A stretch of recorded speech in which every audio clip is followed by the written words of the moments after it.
नमस्कार दोस्तों, स्वागत है आपका वीके पीसीएस एकेडमी में। जैसे कि हमारी यूपीआरओ आरओ की टेस्ट सीरीज चल रही थी,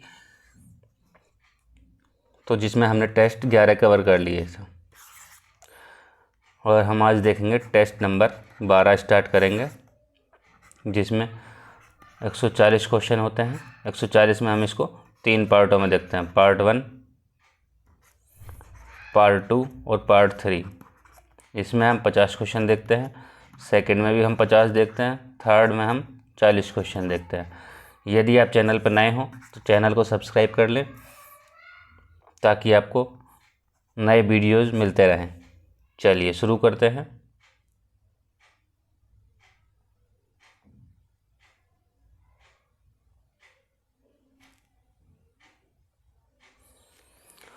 क्वेश्चन है, व्यापार संतुलन अभिलेख में शामिल किया जाता है केवल दृश्य व्यापार के विवरण को, केवल अदृश्य व्यापार के विवरण को, एक निश्चित समय अवधि में किसी देश के माल के निर्यात मूल्य से आयात मूल्य घटाकर अवशेष, और ऑप्शन ए और सी।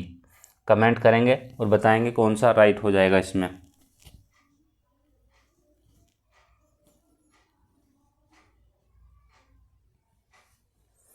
इसमें होगा आपका ऑप्शन, देखिए, केवल दृश्य व्यापार के विवरण को भी प्रदर्शित करता है, केवल दृश्य व्यापार के विवरण को, और एक निश्चित समय अवधि में किसी देश के माल के निर्यात मूल्य से आयात मूल्य घटाकर अवशेष। तो आपका ए और सी हो जाएगा, ऑप्शन हो जाएगा आपका डी राइट। चलिए नेक्स्ट क्वेश्चन देखते हैं। क्वेश्चन है, एकाधिकार प्रतिबंधात्मक व्यापार व्यवहार अधिनियम MRTP को किस समिति के सुझाव के आधार पर समाप्त कर दिया गया था? केलकर समिति, KG दासगुप्त समिति, और SVS राघवन समिति, और तारापोर समिति। कमेंट करेंगे और बताएंगे कौन सा राइट हो जाएगा इसमें।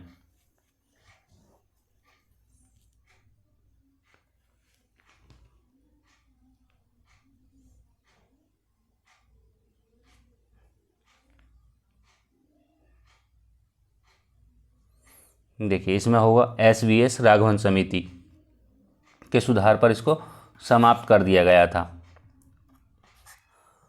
ऑप्शन सी हो जाएगा।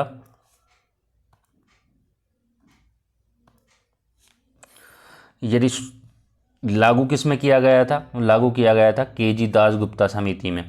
तो कब से लागू? 1970 से लागू किया गया था। बात करें ये MRTP के स्थान पर 2003 में भारतीय प्रतिस्पर्धा आयोग का गठन किया गया था।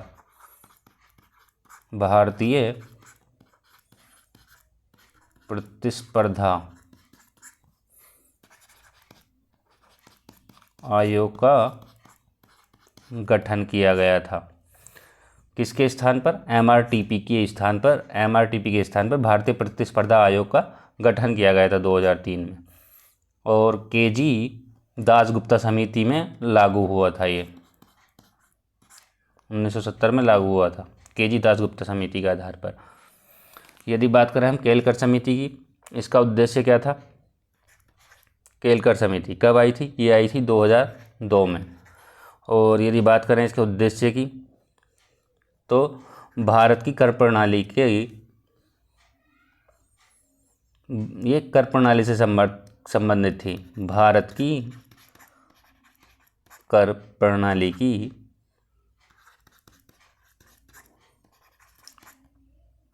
अध्यक्षता करना।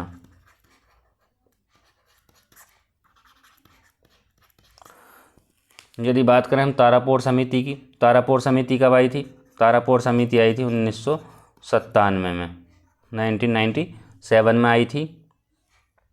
इसका उद्देश्य था भारत में पूंजी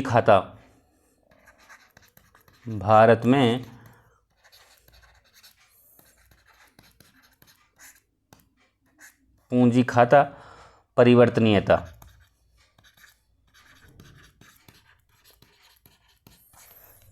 के लिए रोड मैप तैयार करना। रोड मैप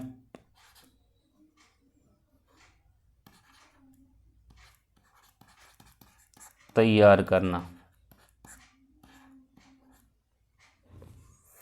चलिए नेक्स्ट देखते हैं।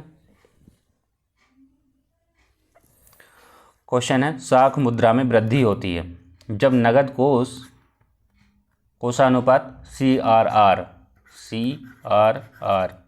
घटता है, बढ़ता है, या ए बी दोनों संभव हैं, उपरोक्त में से कोई नहीं। कमेंट करेंगे और बताएंगे कौन सा राइट हो जाएगा इसमें।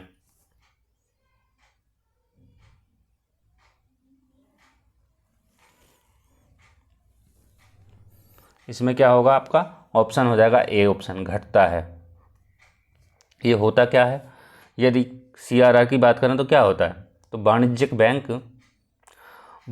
बैंक कुल जमा राशि का वह भाग जो जिसे रिजर्व बैंक के पास रखा जाता है, जमा करना होता है, तो उसको हम CRR कहते हैं। जैसे कि वाणिज्यिक बैंक होती हैं,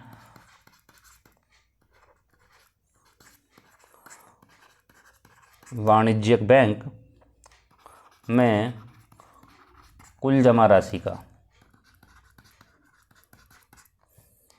राशि का वह भाग जिसे RBI के पास, यानी कि रिजर्व बैंक ऑफ इंडिया के पास जमा करना होता है,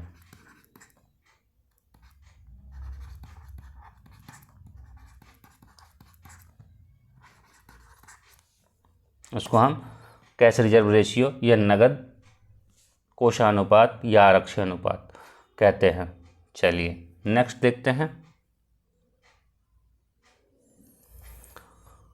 एक तरफ शोध संस्थान दिए हैं, दूसरी तरफ स्थिति दी है। राष्ट्रीय भूभौतिकी अनुसंधान संस्थान के सामने दिया धनबाद, केंद्रीय खनन ईंधन संसाधन अनुसंधान केंद्र दिया हैदराबाद, जीवाणु प्रौद्योगिकी संस्थान दिया बेंगलुरु, पारिस्थितिकी विज्ञान केंद्र दिया चंडीगढ़। कमेंट करेंगे और बताएंगे कौन सा राइट हो जाएगा इसमें।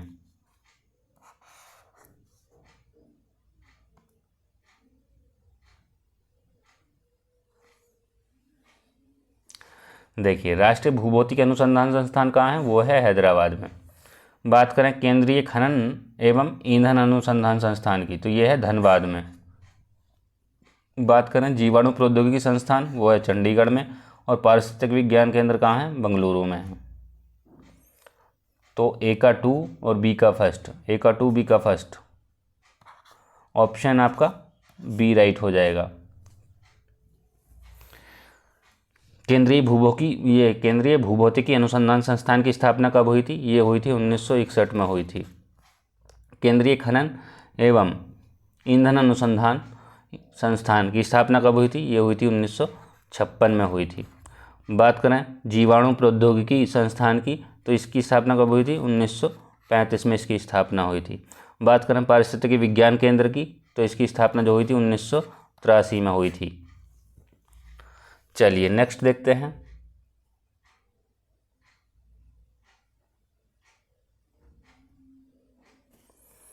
क्वेश्चन है, एक व्यक्ति जो काम की तलाश नहीं कर रहा है उसे समझा जाता है अल्प बेरोजगार, मौसमी बेरोजगार, संरचनात्मक रूप से बेरोजगार, उपरोक्त में से कोई नहीं। कमेंट करेंगे और बताएंगे कौन सा राइट हो जाएगा।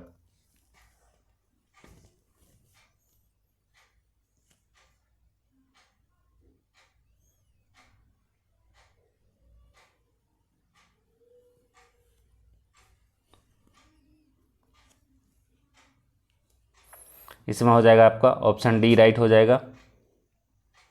देखिए, अल्प बेरोजगार क्या होता है, जब थोड़े समय के लिए काम मिले, क्षमतानुसार काम ना मिले, तो उसको हम अल्प बेरोजगार कहते हैं। थोड़ा बहुत काम मिले और क्षमतानुसार काम ना मिले, क्षमतानुसार काम न मिले।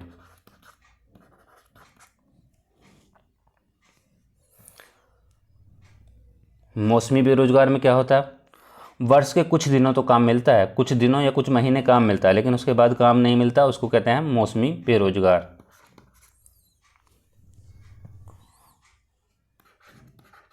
वर्ष के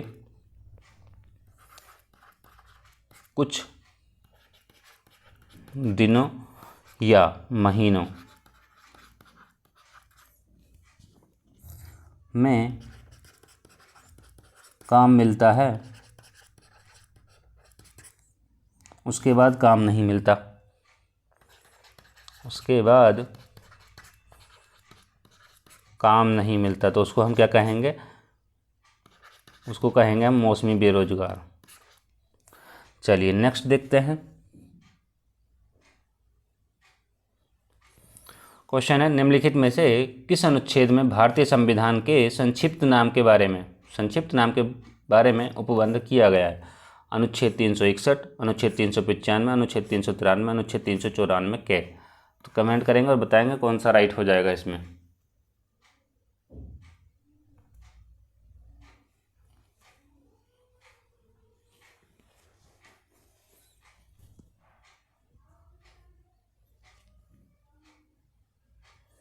इसमें होगा आपका ऑप्शन सी राइट हो जाएगा। भारतीय संविधान के संक्षिप्त नाम के बारे में जो उपबंध दिया गया है वो 393 में दिया गया है। ऑप्शन सी राइट हो जाएगा। यदि बात करें हम अनुच्छेद 361 की, तो 361 किससे संबंधित है? 361 को देखें तो राष्ट्रपति और राज्यपालों के संरक्षण से संबंधित है। राष्ट्रपति और राज्यपालों के संरक्षण से संबंधित है, संरक्षण से संबंधित है। यदि बात करें 394 कै की, 394 कै किस में आता है? क्या है 394 कै में? तो राष्ट्रपति द्वारा संविधान का हिंदी भाषा में प्राधिकृत पाठ प्रकाशित कराने का प्रावधान दिया गया है इसमें। इसका हिंदी भाषा में प्राधिकृत प्रकाशित कराने का पाठ दिया गया है। चलिए नेक्स्ट देखते हैं। क्वेश्चन है, देखिए कथन कारण दिए गए हैं। राष्ट्रपति संशोधन विधेयक पर अपनी सहमति देने के लिए बाध्य होता है। 42वें संविधान संशोधन द्वारा राष्ट्रपति को ऐसा करने के लिए बाध्य कर दिया गया है। ये आपके ऑप्शन है ए आर दोनों सही है, सही व्याख्या करता है। ए आर दोनों सही, सही व्याख्या नहीं करता है। ए सही है, आर गलत है। ए गलत है, आर सही है। कमेंट करेंगे और बताएंगे कौन सा इसमें राइट हो जाएगा।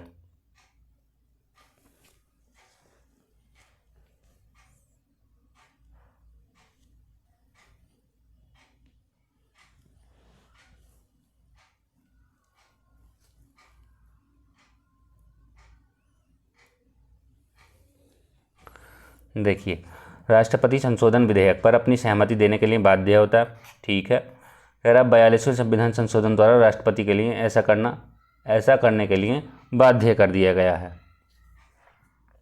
ऐसा करने के लिए बाध्य कर दिया गया है? नहीं। किस में दिया गया है? 42 में नहीं दिया गया, 24 में दिया गया। तो ये गलत हो जाएगा। आपका ऑप्शन कौन सा है? सी राइट हो जाएगा। ऑप्शन सी राइट हो जाएगा। यदि बात करें संविधान संशोधन की, संविधान संशोधन अधिनियम किस अनुच्छेद के तहत आता है? संविधान संशोधन ये आता है आर्टिकल 368 के तहत। कौन से भाग में आता है? यदि बात करें तो ये आता है भाग 20 में आता है। भाग 20 में आता है। देखिए 24वां संविधान संशोधन है। 24वां संविधान संशोधन कब हुआ था? ये हुआ था 1971 में हुआ था। चलिए नेक्स्ट देखते हैं। क्वेश्चन है, नीति निर्देशक तत्वों के संबंध में निम्नलिखित में से कौन सा एक कथन असत्य है, यानी कि गलत है? कमेंट करेंगे और बताएंगे। ऑप्शन हमारे पास में ये सकारात्मक प्रकृति के होते हैं, ये स्वतः लागू होते हैं, ये गैर न्यायोचित होते हैं, ये समाजवादी प्रकृति के होते हैं। कमेंट करेंगे और बताएंगे कौन सा राइट हो जाएगा इसमें।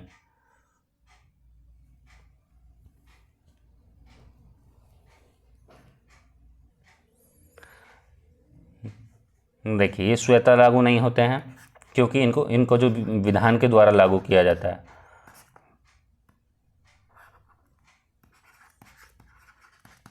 विधान के द्वारा लागू किया जाता है।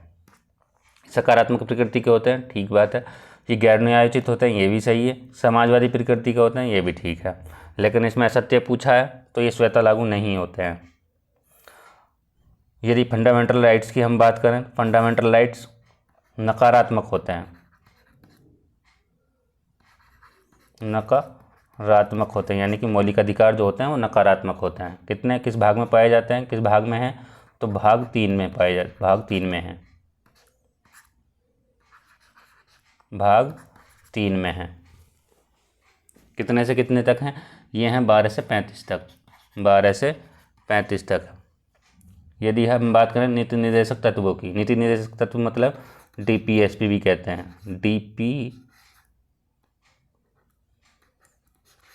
DPSP भी कहते हैं इनको।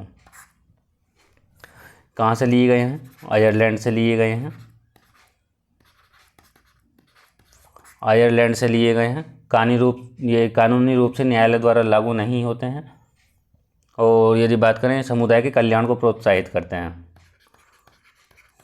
समुदाय के कल्याण को प्रोत्साहित करते हैं।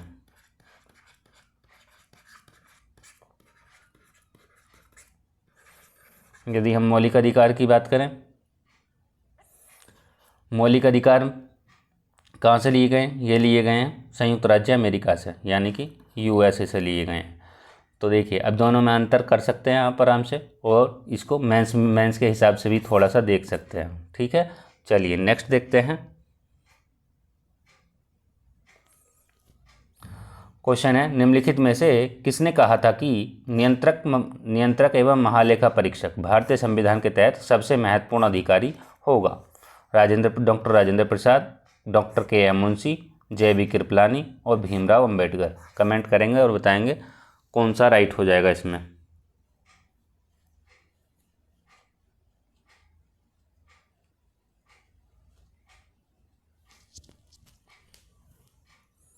देखिए इसमें होगा आपका ऑप्शन डी राइट हो जाएगा, भीमराव अंबेडकर। यदि बात करें हम कैग की, कैग किस अनुच्छेद के अंतर्गत आता है, तो ये आपको पता होना चाहिए, जो कि कई बार पूछा जा चुका है। अनुच्छेद कितने के बीच, कौन से अनुच्छेद में आता है ये? अनुच्छेद आता है ये 148 में आता है। यदि बात करें तो इसको लोकवित्त का संरक्षक भी कहा जाता है। महालेखा परीक्षक को लोकवित्त का संरक्षक भी कहा जाता है,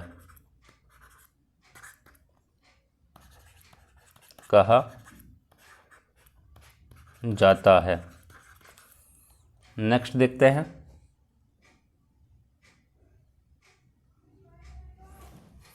क्वेश्चन है सहकारी समितियों के संबंध में, निम्नलिखित में से कौन सा असत्य है, गलत बताना है। सहकारी समितियां बनाने का अधिकार एक मौलिक अधिकार है। किसी सहकारी समिति के निदेशकों की अधिकतम संख्या 31 से ज़्यादा नहीं होगी। ऑप्शन है हमारे पास में केवल 1, केवल 2, दोनों सही, दोनों गलत। कमेंट करेंगे और बताएंगे क्या राइट हो जाएगा इसमें।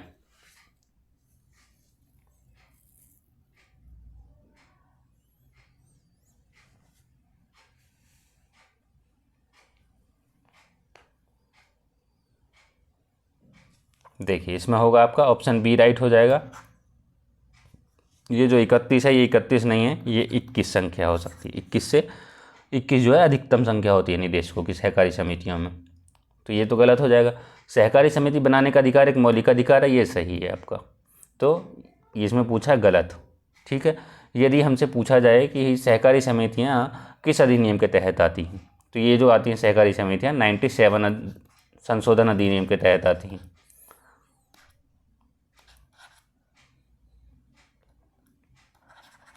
संशोधन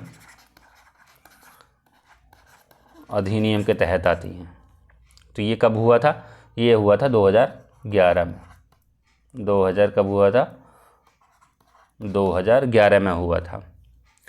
यदि बात करें किस भाग में आती हैं, ये भाग में बात करें तो भाग आती हैं 9B में, भाग 9ख में या B में। चलिए नेक्स्ट देखते हैं। क्वेश्चन है, उत्तर प्रदेश का कौन सा जिला जनघनत्व के मामले में तीसरे स्थान पर है? वाराणसी, गाजियाबाद, गौतम बुद्ध नगर और लखनऊ। कमेंट करेंगे और बताएंगे क्या राइट हो जाएगा इसमें।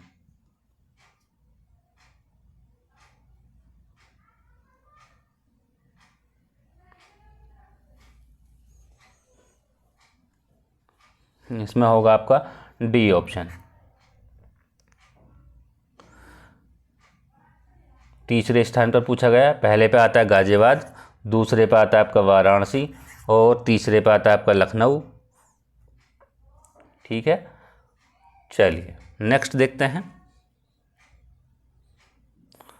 क्वेश्चन है, रामगंगा नदी गंगा में किस जिले में मिलती है? बिजनौर में, कन्नौज में, लखीमपुर खीरी में, पीलीभीत में। कमेंट करेंगे और बताएंगे क्या राइट हो जाएगा इसमें।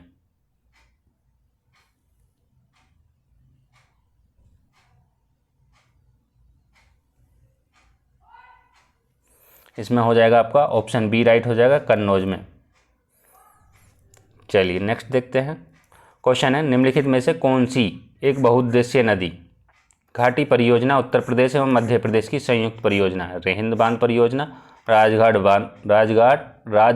बांध परियोजना, गंडक परियोजना, इनमें से कोई नहीं। कमेंट करेंगे और बताएंगे क्या राइट होगा इसमें।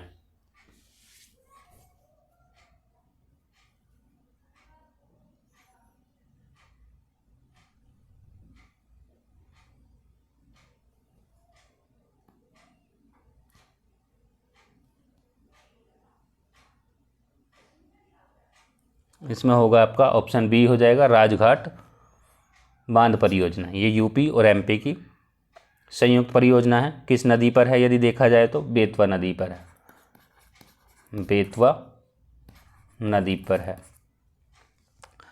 रेहिंद की बात करी जाए, रेहिंद भी यूपी एमपी में है, एमपी और यूपी।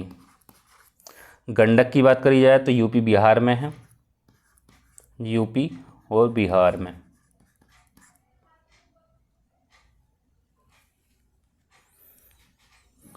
गंडक पे है, गंडक नदी। राजघाट बेतवा पे है और रेहिंद नदी पर है।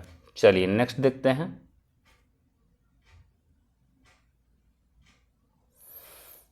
क्वेश्चन है, संग्रहालय दिए हैं और स्थिति और स्थान दिए हैं। लोक कला संग्रहालय लखनऊ, भारत कला भवन संग्रहालय वाराणसी, राजकीय पुरातत्व संग्रहालय कन्नौज, रानी महल संग्रहालय झांसी। कमेंट करेंगे और बताएंगे क्या राइट हो जाएगा इसमें।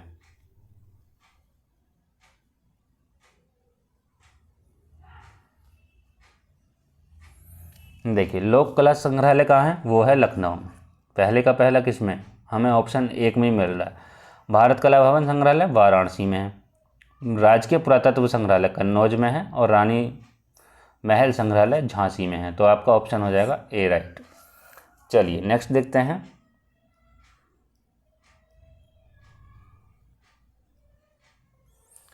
क्वेश्चन है, चूने के पत्थर की चट्टानों के घुलने से निर्मित मैदान को क्या कहते हैं?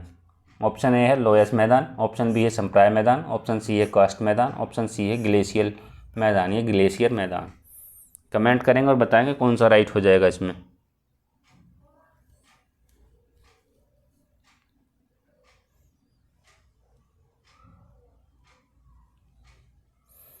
इसमें हो जाएगा आपका ऑप्शन सी राइट हो जाएगा, चूना पत्थर जो है कास्ट मैदान। लोयस मैदान जो है, लोयस मैदान की बात करें, ये किससे बनता है, किससे निर्मित होता है? ये होता है आपका हवा से। किससे निर्मित है? हवा से। यदि हम संप्रदाय मैदान की बात करें तो ये किससे निर्मित है? नदियों के अपर्दन से, नदियों के अपर्दन से निर्मित।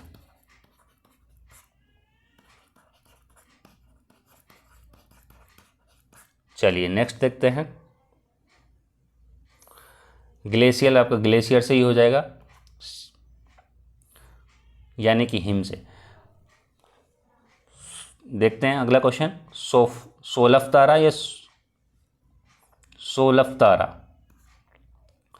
क्या है? गंधक रहित धुआंरा, एक प्रकार का पुच्छल तारा, गंधक युक्त धुआंरा और बोना तारा। कमेंट करेंगे और बताएंगे। ये सोलफ नहीं होगा, सोफल हुई एक सोल्फ। तो इसमें कौन सा राइट होगा? सोफल तारा होता है, सोफल, सोलफ नहीं। तो इसमें कौन सा राइट होगा? 16 में इसमें होगा आपका ऑप्शन सी राइट हो जाएगा, गंधक युक्त धुआंरा। चलिए नेक्स्ट देखते हैं। क्वेश्चन है, विषुव वह स्थिति है जब सूर्य की किरणें कर्क रेखा पर लंबवत पड़ती हैं, सूर्य की किरणें मकर रेखा पर लंबवत पड़ती हैं, सूर्य की किरणें विषुवत रेखा पर लंबवत पड़ती हैं।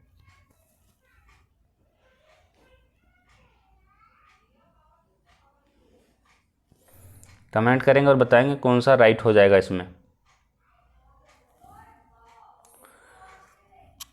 इसमें होगा आपका ऑप्शन सी राइट हो जाएगा। सूर्य की किरणें विषुवत रेखा पर लंबवत पड़ती हैं जब दिन और रात बराबर होते हैं। यहाँ पे देखिए, सूर्य की किरणें विषुवत रेखा पर लंबवत पड़ती हैं, लेकिन कब पड़ती हैं? ये पड़ती हैं आपकी 21 मार्च 23 सितंबर को। 21 मार्च और 23 सितंबर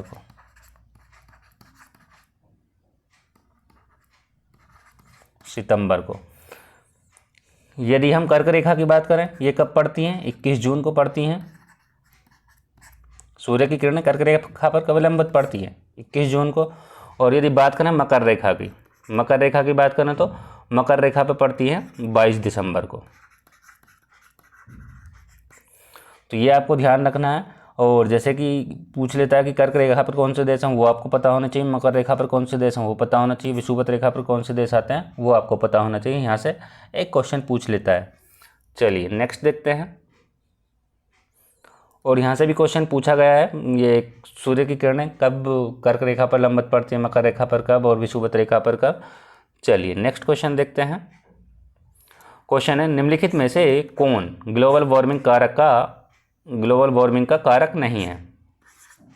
ऑप्शन है carbon dioxide, methane, aerosol, sulphur, hexafluoride.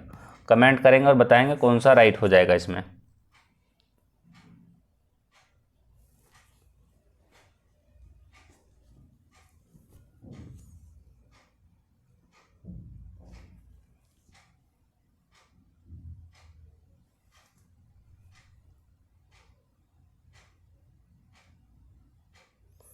इसमें होगा आपका एरोसोल। देखिए, कार्बन डाइऑक्साइड ग्लोबल वार्मिंग को प्रभावित करने वाला कारक है, और मीथेन भी है, और क्या है, सल्फर हेक्साफ्लोराइड भी है। तो ये तो तीनों हैं, लेकिन इसमें पूछा नहीं है, तो आपका ऑप्शन हो जाएगा एरोसोल। चलिए नेक्स्ट देखते हैं। क्वेश्चन है, सासाकावा पुरस्कार किस क्षेत्र से संबंधित है? कला, विज्ञान, पर्यावरण और शांति। कमेंट करेंगे और बताएंगे क्या राइट हो जाएगा इसमें।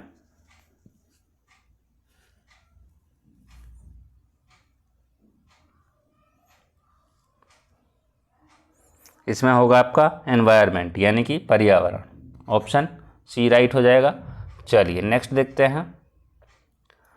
क्वेश्चन है, निम्नलिखित में से किसकी स्थापना अमेरिका द्वारा अलास्का में नाभिकीय हथियारों के परीक्षण का विरोध करने के लिए की गई थी? World watch institute, green peas, traffic और IPCC। कमेंट करेंगे और बताएंगे कौन सा राइट हो जाएगा इसमें।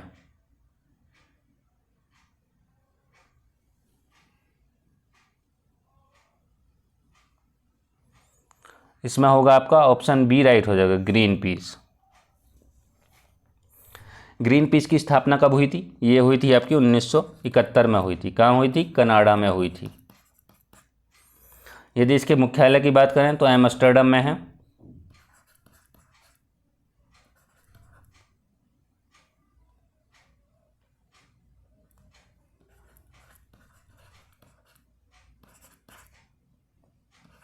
एम्स्टर्डम में है। कहाँ? नीदरलैंड में।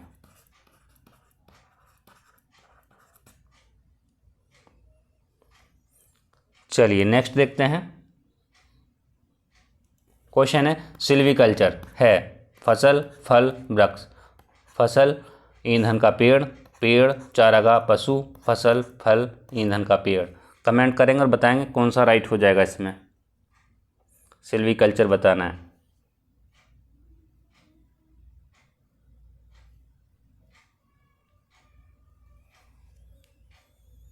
इसमें होगा आपका ऑप्शन बी राइट हो जाएगा।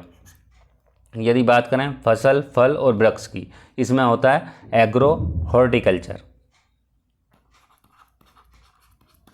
Agro horticulture.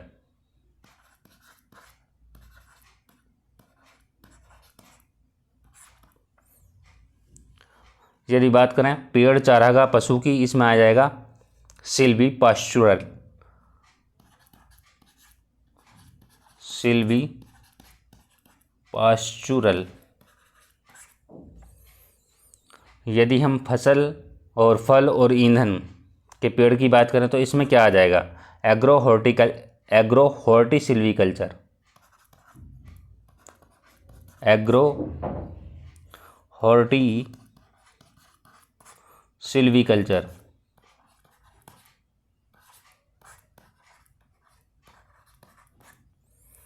चलिए नेक्स्ट देखते हैं।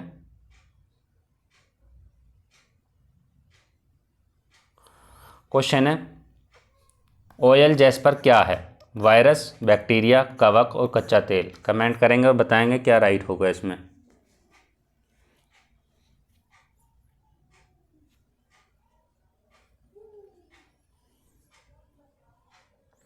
इसमें होगा आपका बैक्टीरिया। ऑप्शन हो जाएगा बी राइट। चलिए नेक्स्ट देखते हैं।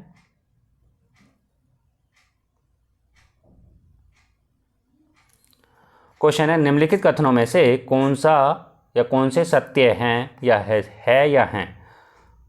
फर्स्ट है असम घाटी में ब्रह्मपुत्र नदी गुम्फित जलमार्ग बनाती हैं, और इसमें सेकंड है इसमें विश्व का सबसे बड़ा नदी यानी कि नदी द्वीप माजुली अवस्थित है। ऑप्शन है हमारे पास केवल 1, केवल 2, दोनों सही दोनों गलत। कमेंट करेंगे और बताएंगे कौन सा राइट हो जाएगा इसमें।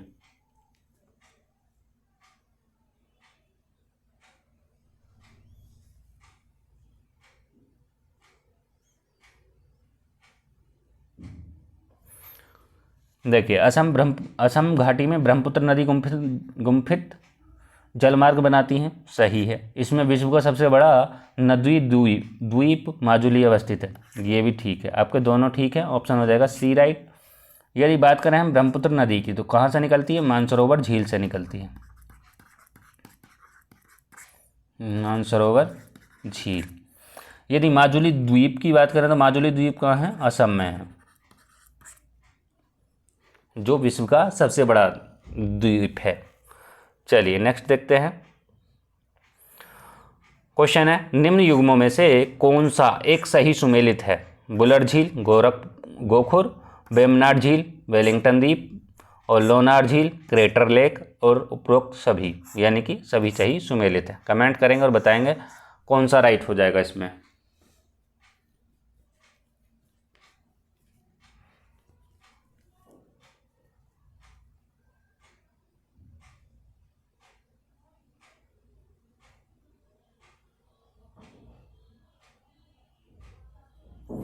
देखिए इसमें आपके सारे सही हो जाएंगे। ऑप्शन हो जाएगा आपका डी राइट हो जाएगा। बुलर झील कहाँ है? जम्मू कश्मीर में। वेमनाड कहाँ है? केरल में। लोनार कहाँ है? महाराष्ट्र में। ये भी ध्यान रखना है। चलिए नेक्स्ट देखते हैं। क्वेश्चन है निम्न में से किसे प्रकृति का गुर्दा कहा जाता है? सदारहित वनों को, आर्द्र भूमियों को, मैंग्रोव वनों को, प्रवाल भित्तियों को। कमेंट करेंगे और बताएंगे कौन सा राइट हो जाएगा इसमें।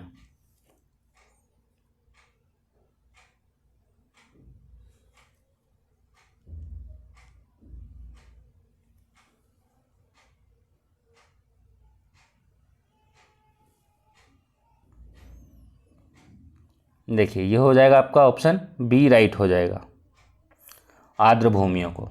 चलिए नेक्स्ट देखते हैं।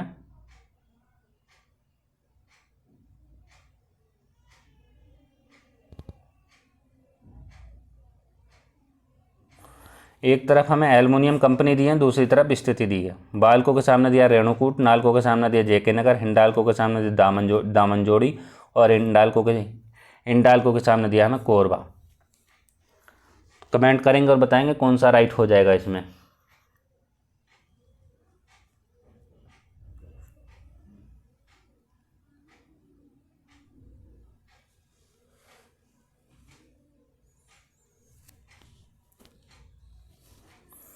देखिए बालको कहाँ है, कोरबा। हिंडाल्को की बात करें वो है दामनजोड़ी, और हिंडाल्को की बात करें वो है रेणुकूट और जेके नगर इंडाल्को। ऑप्शन कौन सा हो जाएगा, ए का 4 बी का 3, ए का 4 एक में ही मिल रहा है हमको, ऑप्शन में हो जाएगा ए राइट। यदि बात करें हम बालको की स्थापना कब हुई थी, ये हुई थी 1965 में। यदि बात करें हम नालको की कब हुई थी, 1981 में हुई थी, 1981 में। हिंडाल्को की बात करें हिंडाल्को की 1958 में। आपको कमेंट करके बताना है कि इंडाल्को की स्थापना कब हुई थी। चलिए नेक्स्ट देखते हैं।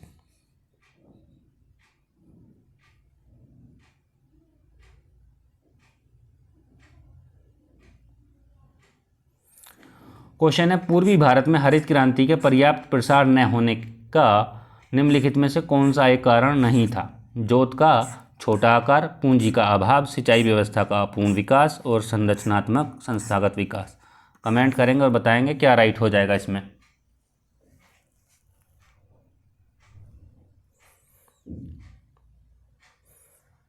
देखिए जोत का छोटा आकार है, पूंजी का अभाव भी है, सिंचाई व्यवस्था का अपूर्ण विकास भी है, लेकिन ये पूछ रहा है कि एक कारण नहीं था, वो है संरचनात्मक और संस्थागत विकास। आपका हो जाएगा ऑप्शन डी राइट। ये हो जाएंगे तीनों गलत। चलिए नेक्स्ट देखते हैं।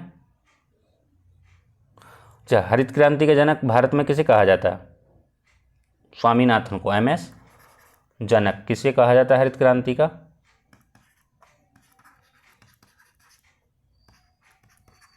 स्वामीनाथन। चलिए नेक्स्ट देखते हैं।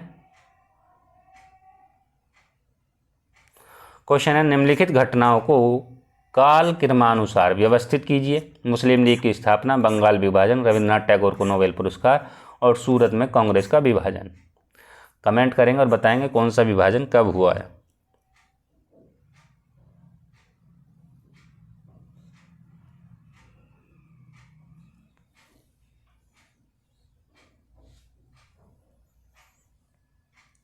यदि बात करें हम बंगाल विभाजन कब हुआ था, मुस्लिम लीग की स्थापना कब हुई थी, 1906 में हुई थी। बंगाल विभाजन की बात करें, बंगाल विभाजन कब हुआ था, 1905 में हुआ था।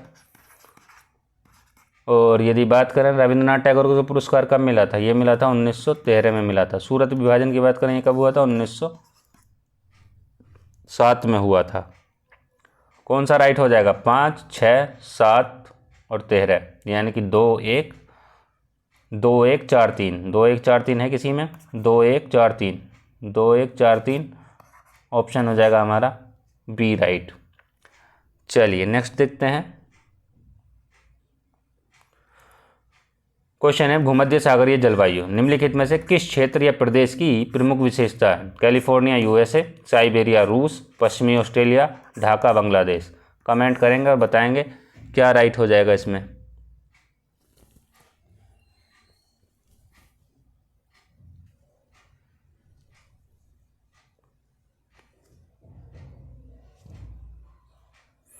इसमें होगा आपका ऑप्शन ए राइट हो जाएगा, कैलिफोर्निया USA।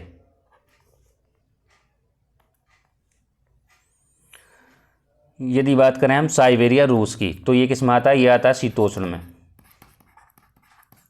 शीतोष्ण में आता है। पश्चिमी ऑस्ट्रेलिया की बात करें तो ये किस में आता है, ये आता है आपका उष्ण मरुभूमि में, उष्ण मरुभूमि के अंतर्गत आता है।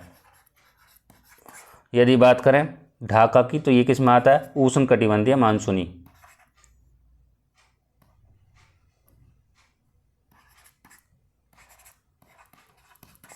उष्ण कटिबंधीय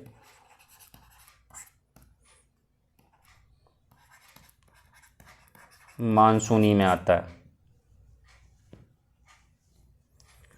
चलिए नेक्स्ट देखते हैं।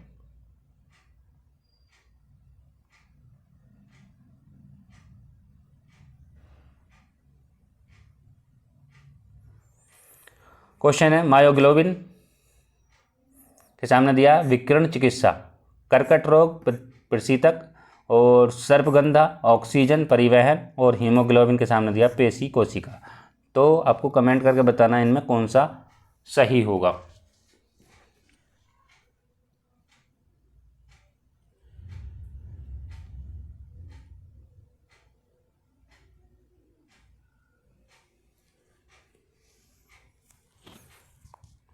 देखिए मायोग्लोबिन हो जाएगा पेशी कोशिका। यदि बात करें कर्कट रोग की तो कर्कट रोग किससे हो जाएगा, ये हो जाएगा आपका विकिरण चिकित्सा से। यदि बात करें हम सर्पगंधा की, सर्पगंधा किससे हो जाएगा, प्रशीतक से, प्रशीतक। हीमोग्लोबिन की बात करें ऑक्सीजन परिवहन से। तो कौन सा राइट हो जाएगा इसमें, ए का 4 बी का फर्स्ट, ए का 4 बी का फर्स्ट, ऑप्शन हो जाएगा डी राइट। चलिए नेक्स्ट देखते हैं।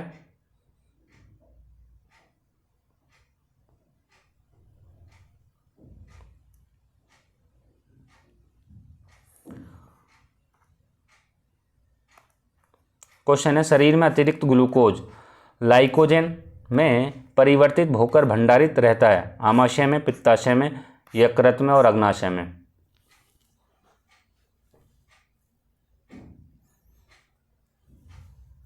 कमेंट करेंगे और बताएंगे कौन सा राइट हो जाएगा इसमें।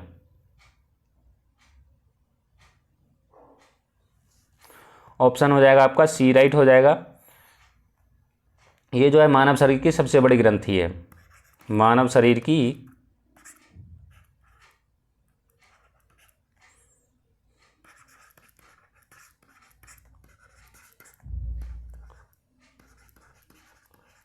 सबसे बड़ी ग्रंथि है। नेक्स्ट देखते हैं। क्वेश्चन है शक्तिमान फर्स्ट, शक्तिमान सेकंड आनुवांशिक परिवर्तित फसलें हैं, मक्का की है, गेहूं की है, कपास की है, धान की है। कमेंट करेंगे और बताएंगे क्या राइट होगा इसमें।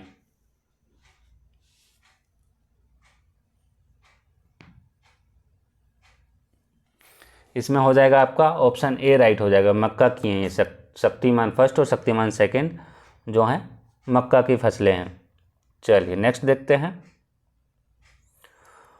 क्वेश्चन है निम्नलिखित में से कौन सा हार्मोन तब स्रावित होता है जब रुधिर में कैल्शियम की कमी हो जाती है, STH hormone, thyroxine hormone, parathyroid hormone और एडीएच हार्मोन। कमेंट करेंगे और बताएंगे क्या राइट होगा इसमें।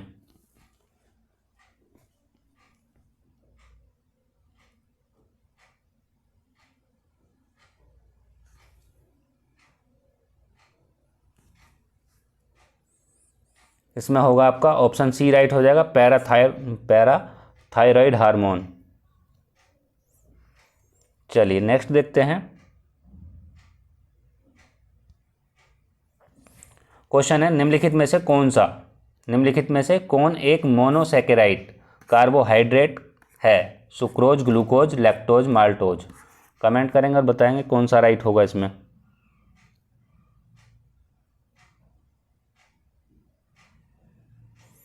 इसमें होगा आपका ऑप्शन बी राइट हो जाएगा, ग्लूकोज। चलिए नेक्स्ट देखते हैं।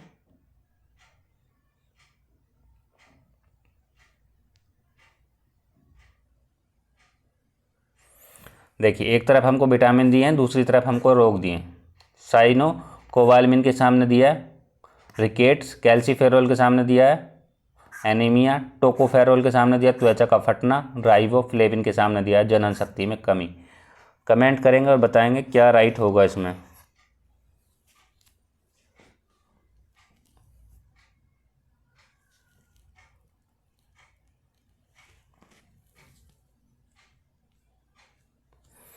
देखिए साइनोकोबालमिन की बात करें तो एनीमिया, कैल्सीफेरोल की बात करें तो रिकेट्स, टोकोफेरॉल की बात करें जनन शक्ति में कमी और राइबोफ्लेविन की बात करें हम त्वचा का फटना। तो आपका कौन सा राइट हो जाएगा, ए का 2 बी का फर्स्ट, ए का 2 बी का फर्स्ट। इसमें नहीं, इसमें भी नहीं है, इसमें भी नहीं है। ऑप्शन होगा आपका डी राइट। यदि बात करें साइनोकोबालमिन की तो इसको हम विटामिन B12 के नाम से भी जानते हैं, विटामिन B12। कैल्सीफेरोल की बात करें विटामिन डी के नाम से, विटामिन डी। टोकोफेरॉल की बात करें तो हम इसको विटामिन ई भी कहते हैं, विटामिन ई। राइबोफ्लेविन की बात करें हम तो ये है विटामिन B2, विटामिन B2। चलिए नेक्स्ट देखते हैं।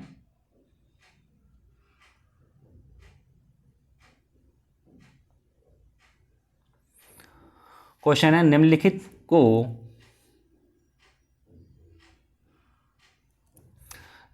को उनके स्थापना वर्ष के काल क्रमानुसार व्यवस्थित कीजिए। पूना सार्वजनिक सभा, Satyashodhak Samaj, east India association, Arya Samaj. Comment करेंगे और बताएंगे क्या राइट हो जाएगा इसमें।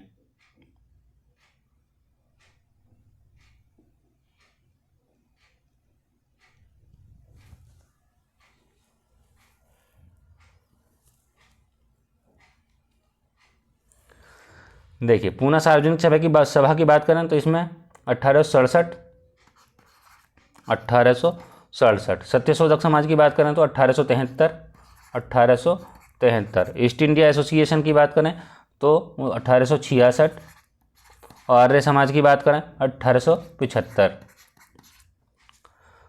76 नहीं 75।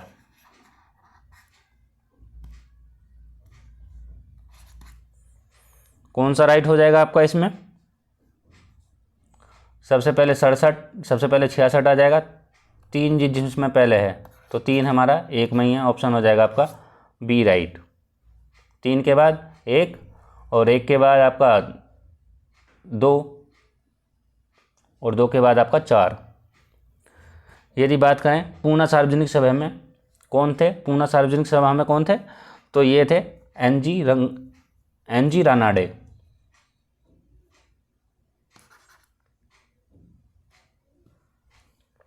पूना सार्वजनिक सभा में कौन थे? N G Ranade. यदि बात करें सत्यशोधक समाज की तो इसमें ज्योतिबा फूले।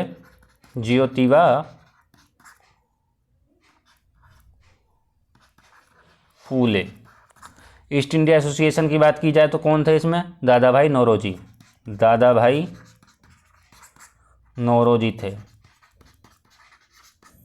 आर्य समाज की बात की जाए तो इसमें कौन थे? स्वामी दयानंद सरस्वती।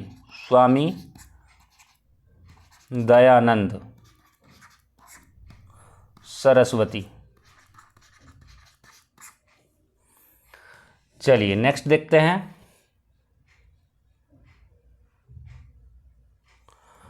क्वेश्चन है निम्नलिखित कथनों में से कौन सा असत्य है, यानी कि गलत है या है। ऑप्शन फर्स्ट है, विजयनगर साम्राज्य में दास प्रथा प्रचलित थी, मनुष्य के क्रय विक्रय को वेशभग कहा जाता था। ऑप्शन है केवल 1, केवल 2, दोनों सही दोनों गलत। कमेंट करेंगे और बताएंगे क्या राइट हो जाएगा इसमें।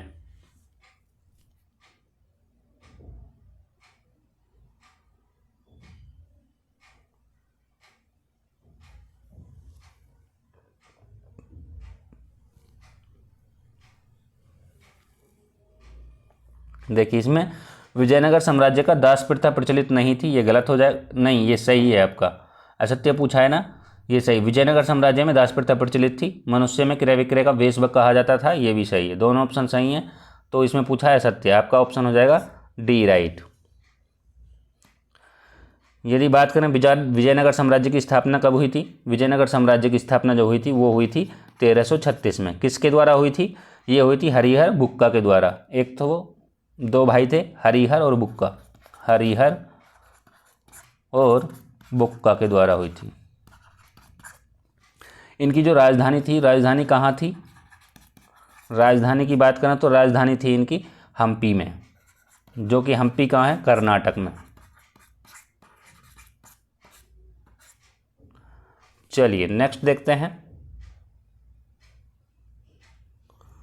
क्वेश्चन है 1852 में स्थापित इनाम कमीशन का उद्देश्य क्या था? शिक्षा विकास, अकाल निवारण, भूमि संबंधी विवेचना, भारतीय सेना के भारतीयकरण पर विचार। कमेंट करेंगे और बताएंगे कौन सा राइट हो जाएगा इसमें।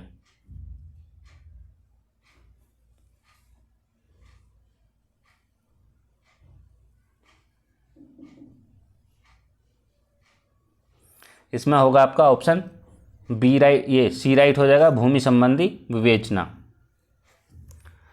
चलिए नेक्स्ट देखते हैं। क्वेश्चन है मौर्यकालीन साम्राज्य में राजकीय आय से संबंधित करों के संबंध में कौन सा एक सही सुमेलित नहीं है? एक सही सुमेलित नहीं बताना है। सीता के सामने दिया राजकीय भूमि से होने वाली आय, बलि के सामने दिया एक प्रकार का भू राजस्व, हिरण्य के सामने दिया नगद कर, और प्रणय के सामने दिया निःशुल्क श्रम एवं बेरोजगार। कमेंट करेंगे और बताएंगे कौन सा राइट हो जाएगा।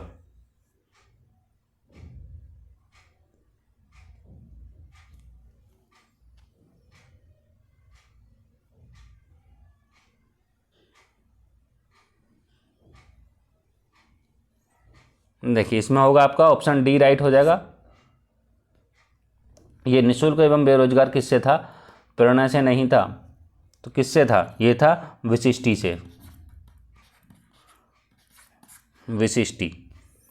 चलिए नेक्स्ट देखते हैं। क्वेश्चन है, वर्ष 1908 में सेवा सदन की स्थापना की गई थी। बहराम जी मालावारी द्वारा, एस बंगाली द्वारा, राधाकांत देव द्वारा, शिव नारायण अग्निहोत्री द्वारा। कमेंट करेंगे और बताएंगे क्या राइट होगा इसमें।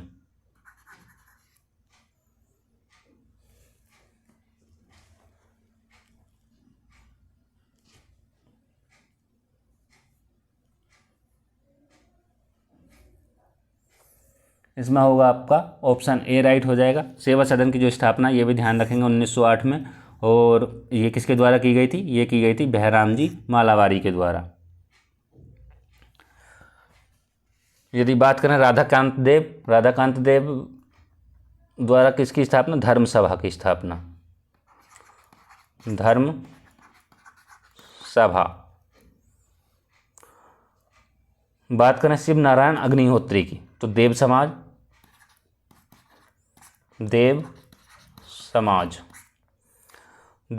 कब? 1807 में स्थापना हुई थी। किसके द्वारा हुई थी? देव समाज की स्थापना शिव नारायण अग्निहोत्री के द्वारा हुई थी। धर्म सभा की 1830 में, किसके द्वारा? राधाकांत देव द्वारा। चलिए नेक्स्ट देखते हैं। क्वेश्चन है, निम्नलिखित में से किस एक देश की सीमा यूक्रेन से नहीं लगती है? Moldova, Hungary, Romania, Austria. Comment करेंगे और बताएंगे क्या राइट हो जाएगा इसमें।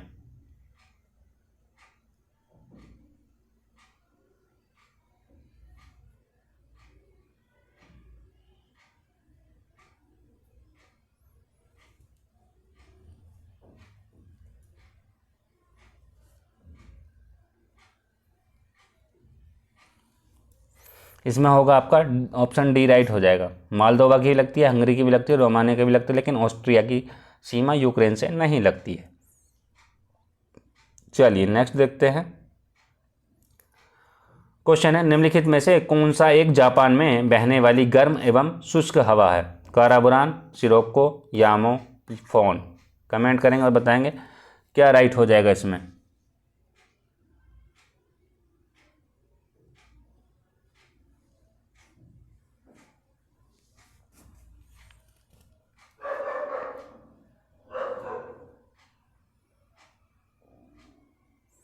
बताइए क्या राइट होगा इसमें।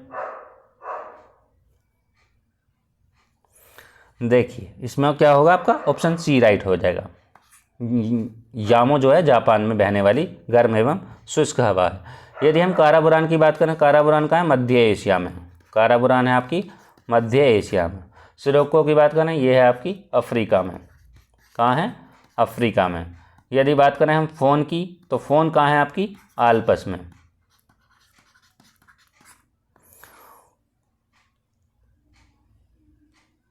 अब आल्पस कहाँ है ये आपको पता होना चाहिए। जैसे रॉकी है, एंडीज है, आल्पस है, एटलस है, तो ये होगा यूरोप में। चलिए नेक्स्ट देखते हैं। क्वेश्चन है, कोई कर विधि के प्राधिकार से ही अधिरोपित या संग्रहित किया जाएगा, अन्यथा नहीं। इसका उल्लेख भारतीय संविधान के किस अनुच्छेद में है? अनुच्छेद 266 में, अनुच्छेद 264 में, अनुच्छेद 254 में, अनुच्छेद 265 में। कमेंट करेंगे और बताएंगे क्या राइट होगा इसमें।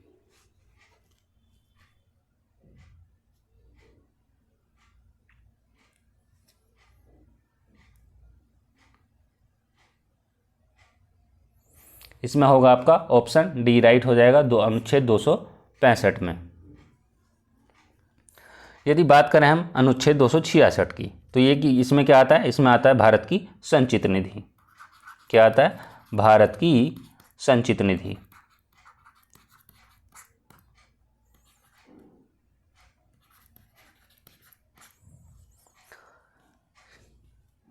यदि बात करें हम 264 की, आर्टिकल 264 में क्या आता है? वित्त आयोग का अर्थ आता है। वित्त आयोग का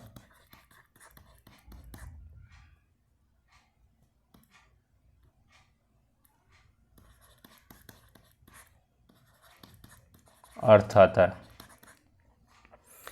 यदि बात करें हम 254 की, 254 में क्या आता है? संसद द्वारा और विधानमंडल द्वारा बनाई गई विधियों में असंगठित प्रभाव होता है। चलिए नेक्स्ट देखते हैं। क्वेश्चन है, निम्नलिखित में से कौन सा एक विषय राज्य सूची के अंतर्गत सम्मिलित नहीं है? तो कौन सा विषय सम्मिलित नहीं है?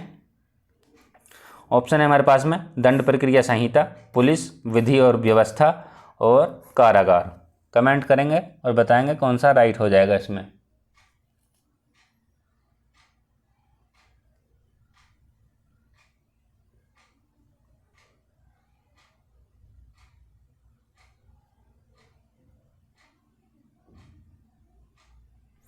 इसमें होगा आपका ऑप्शन ए राइट हो जाएगा, दंड प्रक्रिया संहिता, क्योंकि ये समवर्ती सूची के अंतर्गत है, समवर्ती सूची के अंतर्गत आता है। चलिए नेक्स्ट देखते हैं। क्वेश्चन है, निम्नलिखित में से कौन एक जैव विविधता के स्वस्थान है संरक्षण के अंतर्गत शामिल नहीं किया जाता है? होते हैं ना एक्स सीटू और इन सीटू, तो ये इन सीटू के बारे में पूछा गया है। एक स्वस्थानीय होता है और एक बहिस्थानीय होता है। तो ऑप्शन है हमारे पास में राष्ट्रीय उद्यान, जैव मंडल आगार, वनस्पति उद्यान और वन्यजीव अभ्यारण्य। कमेंट करेंगे और बताएंगे कौन सा राइट हो जाएगा इसमें।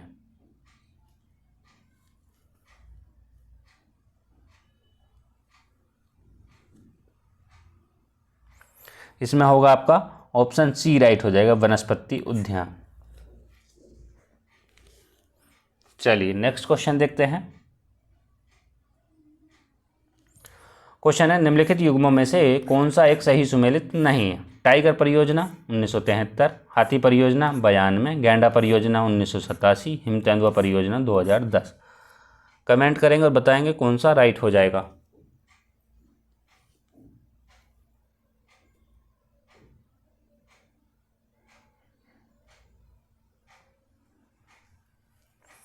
देखिए टाइगर परियोजना कब आई थी? 1973 में, जो कि यहाँ से PYQ में क्वेश्चन पूछा जा चुका है, तो ध्यान रखेंगे इसका। हाथी परियोजना से भी पूछा जा चुका है, गैंडा परियोजना 1987 में, हाथी परियोजना 1992 में और टाइगर 1973 में। हिम तेंदुआ परियोजना 2010 में नहीं है, जो कि ये है 2009 में है। चलिए नेक्स्ट देखते हैं।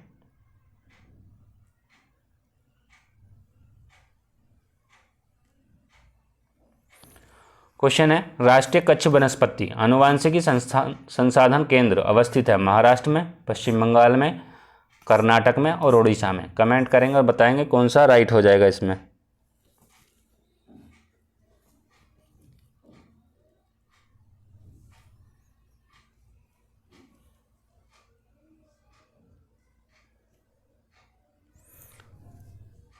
देखिए महाराष्ट्र में भी नहीं है, पश्चिम बंगाल में भी नहीं है, कर्नाटक में भी नहीं है और ये है आपका उड़ीसा में। ऑप्शन हो जाएगा आपका डी राइट। चलिए नेक्स्ट देखते हैं। क्वेश्चन है, जैव विविधता अभिसमय किस एक सम्मेलन के अंतर्गत अंगीकृत किया गया था? पृथ्वी सम्मेलन 1992, स्टॉकहोम सम्मेलन 1972, जोहान्सबर्ग शिखर सम्मेलन 2002 और कोपेनहेगन शिखर सम्मेलन 2009। कमेंट करेंगे और बताएंगे क्या राइट हो जाएगा इसमें। इसमें हो जाएगा आपका ऑप्शन बी राइट हो जाएगा, स्टॉकहोम शिखर सम्मेलन।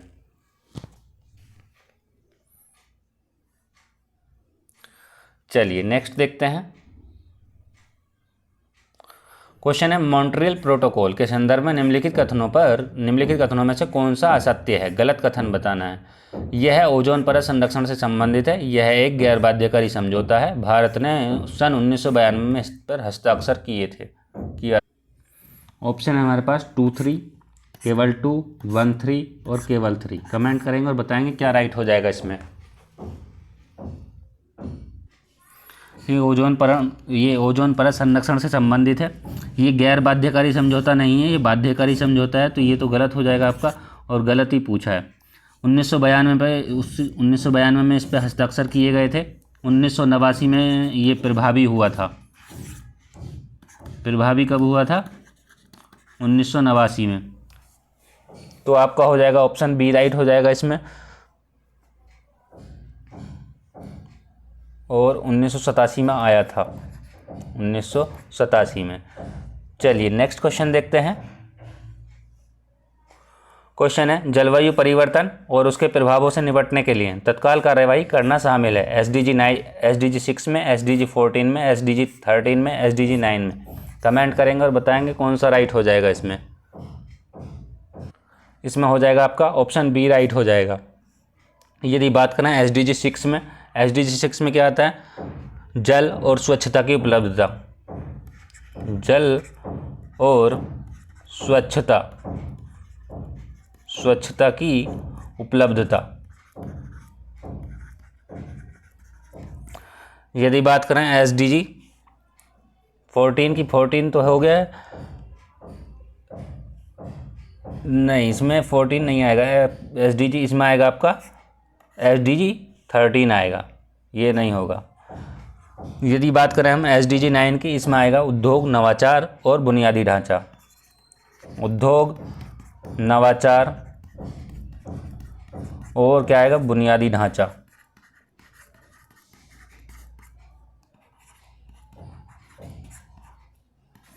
और बात करें SDG 14 की, SDG 14 में क्या आएगा? सतत विकास के लिए महासागरों और समुद्री संसाधनों के संरक्षण से संबंधित है। जैसे कि हमारे यहाँ पार्ट चल रहा था, पार्ट 1 चल रहा था टेस्ट 12 का। टेस्ट 12 का हमने पार्ट 1 कंप्लीट किया। अब हम नेक्स्ट पार्ट में मिलेंगे पार्ट 2 के साथ, 50 क्वेश्चन के साथ नेक्स्ट वीडियो में। आशा करता हूँ वीडियो पसंद आई होगी। यदि वीडियो पसंद आए तो लाइक करें, कमेंट करें, ज़्यादा से ज़्यादा वीडियो को शेयर करें और चैनल को सब्सक्राइब करें। आज की वीडियो में इतना ही। और यदि आपको टेलीग्राम चैनल से जुड़ना है तो आपको वीडियो के डिस्क्रिप्शन बॉक्स में इसका लिंक मिल जाएगा। और टेलीग्राम पे करंट अफेयर का PDF और जो डेली क्लास होती हैं वो भी, उनका भी लिंक मिल जाता है। और डेली न्यूज़पेपर देखने को मिलेगा। ठीक है, आज की वीडियो में इतना ही। मिलते हैं पार्ट 2 में नेक्स्ट वीडियो में। Thank you.